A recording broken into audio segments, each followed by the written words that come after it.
ಯಾವುದಾದ್ರು ಒಂದು ವಿಚಾರ ಯಾತಕ್ಕೆ FIR ಮಾಡೋದ್ರಲ್ಲಿ ತನಿಖೆ ಮಾಡ್ತಾರೆ, ಸತ್ಯಾಂಶ ಗೊತ್ತಾಗಬೇಕು ಅಂತ. ಈಗ ಸತ್ಯ ಗೊತ್ತಾಗಿದೆ, ಸಿದ್ದರಾಮಯ್ಯನವ್ರ ಪಾತ್ರ ಇಲ್ಲ ಅನ್ನೋದು ರಿಪೋರ್ಟ್ ಕೊಟ್ಟಿದ್ದಾರೆ, ಸತ್ಯ ಹೇಳಿದ್ದಾರೆ.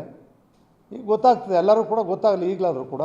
ಅದಕ್ಕೆ ಬರೀ ಸಿದ್ದರಾಮಯ್ಯನವ್ರ ಮುಖ್ಯಮಂತ್ರಿ ಇದೆ ಅಲ್ಲ, ಯಾರದೇ ಬಂದರೂ ಅವ್ರು ಹೇಳಿದ ಕೂಡಲೇ ಏನು ಪೇಪರ್ಗಳಿಗೆ ಟಿ ವಿಗಳು ಕೊಟ್ಟದ್ದು. ಯಾವನೋ ಪ್ರಾಮಾಣಿಕ ಇರೋನು ಕೂಡ ಏನು ಹೊಡೆದ್ಬಿಟ್ಟಿದ್ದಾನೆ.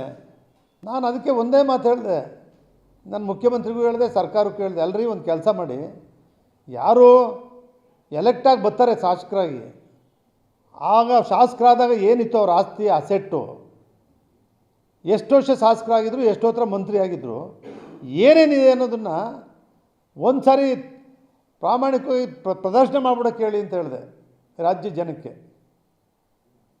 ಜನಕ್ಕೆ ಏನೂ ಗೊತ್ತಿರಲ್ಲ. GT ದೇವೇಗೌಡ ಹೇಳೋದು ಮಾತ್ರ ಸತ್ಯ ಅಂತ ತಿಳ್ಕೊಳ್ತಾರೆ ಪಾಪ. ಈ ರೀತಿ ಯಾವತ್ತೂ ಕೂಡ ಈ ರೀತಿ ಹೋಗ್ತಾ ಇರ್ತಕ್ಕಂಥ ದಾರಿ ನಮ್ಮ ಪಕ್ಕದ ಮನೆ ತಟ್ಟೆನಲ್ಲಿ ನೊಣ ಬಿದ್ದಿದೆ ಕಣ್ರಿ ಅಂತ ಹೇಳೋದು, ಇವನ ತಟ್ಟೆಯಲ್ಲಿ ಹೆಗ್ಣ ಬಿದ್ದಿದೆ. ನಾವು ಊಟ ಮಾಡೋ ತಕ್ಷಣ ಹೆಗ್ಣ ಬಿದ್ದಿರೋದನ್ನು ಬಿಡ್ಬಿಟ್ಟು ಪಕ್ಕದ ತಟ್ಟೆಯಲ್ಲಿ ನೊಣ ಬಿದ್ದಿದೆ ಅಂತ.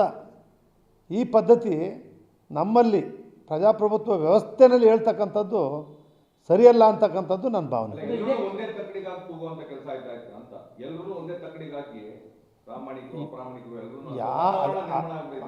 ಅದೇ ಹೇಳ್ತಿರೋದ್ರಿ, ಯಾವುದೇ ಆದ ಕೂಡಲೇ ಈಗ ನಿಮಗೇನೆ ವಿಧಾನ ಪರಿಷತ್ತಲ್ಲಿ CT ರವಿ ಮತ್ತು ನಿಂಬಾಳ್ಕರ್ ಅವರು ಆಯಿತು, ತನಿಖೆ ಆಯಿತು, ಸತ್ಯ ಏನು ಅಂತೇಳಿ ಅದು ಒಂದು ಕೂಗು, ಈ ಕಡೆಯಿಂದ ಇನ್ನೊಂದು ಕೂಗು.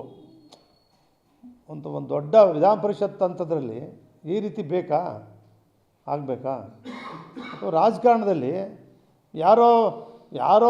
ಯಾರೇ ದೂರು ಕೊಡಲಿ, ಪೇಪರ್ ಅವ್ನು ಕೊಟ್ಟ ಅಂದ್ಕೊಳ್ಳಿ ಹೌದು ಅಂತ ಹೇಳ್ತಕ್ಕಂಥದ್ದನ್ನ ಅವರೇನೋ ಕೊಡ್ತಾರೆ.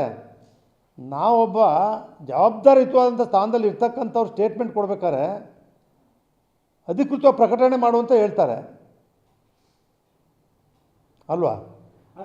ಅಲ್ಲಿಗೆ ಅವಸರವಾಗಿ ರಾಜೀನಾಮೆ ಕೇಳಿಬಿಟ್ರಾ ಹಿಂದೆ ಅಂತ? ರಾಜೀನಾಮೆ ಯಾವುದೇ ಕಾರಣಕ್ಕೂ ರಾಜೀನಾಮೆ ಕೊಡಿ ಅಂತ ಕೇಳ್ತಕ್ಕಂಥದ್ದಕ್ಕೆ ಇದು ಸೂಕ್ತವಾದಂಥ ಕೆಲಸ ಅಲ್ಲ. ಈ ಒಂದು ಮೂಡಾ ಪ್ರಕರಣದಲ್ಲಿ ಸಿದ್ದರಾಮಯ್ಯನವರು ಭಾಗಿ ಇಲ್ಲ ಅಂತಕ್ಕಂಥದ್ದು ಇವತ್ತೇನು ಸಾಬೀತಾಗಿದೆ. ಈ ವಿಚಾರವಾಗಿ ರಾಜೀನಾಮೆ ಕೊಡಿ ಅಂತ ಹೇಳ್ತಕ್ಕಂಥದ್ದು ಸರಿಯಲ್ಲ, ಸರಿಯಾಗಿರಲಿಲ್ಲ. ಇದನ್ನೇ ಒಂದು ವರ್ಷ ಆಗಿರಬೇಕೀಗ, ನನಗೆ ಗೊತ್ತಿಲ್ಲ ಟೈಮ್ ಎಷ್ಟು ಅಂತೇಳಿ. ನಾನು ಹೇಳ್ದಲ್ಲ, ಇದು ಪ್ರಾರಂಭ ಆಗಿದ್ದು ಹೆಚ್ಚು ಕಡಿಮೆ 10 ತಿಂಗಳ ಕಾಲ ಬರೀ ಇದನ್ನೇ ಕೂತ್ಕೊಂಡು TV ಮಾಧ್ಯಮದಲ್ಲೆಲ್ಲವೂ ಕೂಡ ನಮ್ಮ ಲೀಡ್ರುಗಳು, ನಾಯಕರುಗಳು ದಿನ ಇದು ಬಿಟ್ಟರೆ ನಮ್ಮ ಬಡವ್ರಿಗೇನು ಕಷ್ಟ ಇದೆ, ಬಡವ್ರಿಗೆ ಎಷ್ಟು ಜನಕ್ಕೆ ಪೆನ್ಷನ್ ಇಲ್ಲ, ಎಷ್ಟು ಜನ ಮನೆ ಇಲ್ಲ, ಎಷ್ಟು ಜನ ಊಟಕ್ಕಿಲ್ಲ, ಸರ್ಕಾರ ಕೊಟ್ಟರು ತಲುಪ್ತಾ ಇಲ್ಲ, ಈ ಬಗ್ಗೆ ಏನಾದರೂ ಆಗ್ತಾಯಿದೆ ಅನ್ನೋ ಅಂಕಿಅಂಶ ಇಟ್ಕೊಂಡು ಸರ್ಕಾರಕ್ಕೆ ಹಿಂಗೆ ಆಗ್ತಾಯಿದೆ ಅಂತಕ್ಕಂಥ ಎಚ್ಚರಿಕೆ ಕೊಡ್ತಕ್ಕಂಥ ಕೆಲಸ ನಾವು ಮಾಡೋದು ಬಿಟ್ಟು, ನೀನು ಮಾಡಿದೆಯಾ ನೀನು ರಾಜೀನಾಮೆ ಕೊಡು, ನೀನು ಮಾಡಿದೆಯಾ ನೀನು ರಾಜೀನಾಮೆ ಕೊಡು. ಯಾರು ರಾಜೀನಾಮೆ ಕೊಟ್ರೀಗ? ಯಾರೂ ಕೊಡಲಿಲ್ಲಪ್ಪ, ಒಬ್ಬರು ಕೊಟ್ಟು ನಿದರ್ಶನ ಇತ್ತೀಚೆಗಂತೂ ಇಲ್ಲ. ಅಲ್ಲ, ಅದೇ ಮಾತು ದುಬಾರಿ ಆಗ್ಬಿಡುತ್ತೆ ನಿಮಗೆ ಅಂತ. ಅದೇ ಮಾತು ಭಾಳ ದುಬಾರಿ ಆಗ್ಬಿಡುತ್ತೆ. ಅದೇ ಮಾತು ಭಾರಿ ದುಬಾರಿ ಏನೋ, ನನ್ನ ಮೇಲೆ ಭಾರಿ ಸೇಡು. ಏನು ಎಲ್ಲರೂ ಹೇಳಿದ್ದು ಸೇಡು.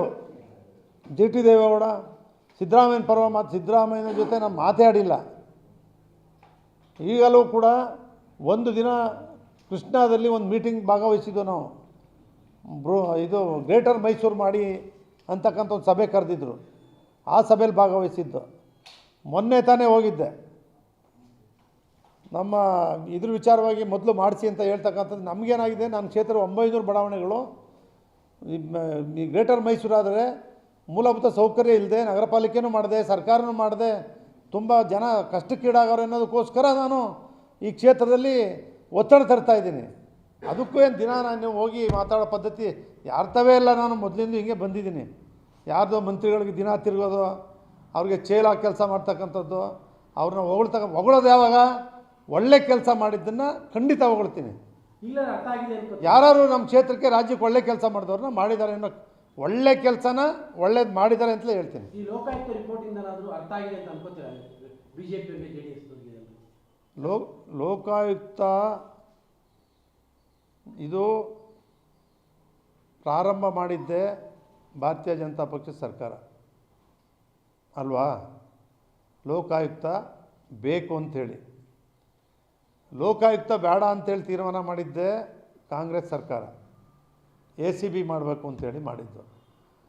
ಆದರೆ ಈ ರಾಜ್ಯದ ಜನ, ಈ ದೇಶ ಬಯಸಿದ್ದು ಲೋಕಾಯುಕ್ತ ಅತ್ಯುತ್ತಮವಾಗಿ ಭ್ರಷ್ಟಾಚಾರ, ಅನ್ಯಾಯ ನಡೀತಕ್ಕಂಥದ್ದನ್ನು ಎತ್ತಿಡಿತಾರೆ ಅಂತಕ್ಕಂಥದ್ದನ್ನು ಮಾಡ್ತಾಯಿದೆ ಅಂತಕ್ಕಂಥದ್ದನ್ನು ಅವ್ರು ಮಾಡಿ ತೋರಿಸ್ಕೊಂಡು ಬರ್ತಿದ್ದಾರೆ. ಭಾಳಷ್ಟು ಜನ ನಮ್ಮ ಇವರಿದ್ರಲ್ಲ, ಹೆಗ್ಡೆ ಅವರು, ಸಂತೋಷ್ ಹೆಗ್ಡೆ ಅವರು, ನಮ್ಮ ಇನ್ನೊಬ್ಬರು ವೆಂಕಟಾಚಲಯ್ಯ ಅವರು, ಮತ್ತು ಈಗಿರೋರು ಕೂಡ ಲೋಕಾಯುಕ್ತ ತನ್ನ ದಾರಿಯಲ್ಲಿ ಚೆನ್ನಾಗಿ ಕೆಲಸ ಮಾಡ್ತಾಯಿದೆ.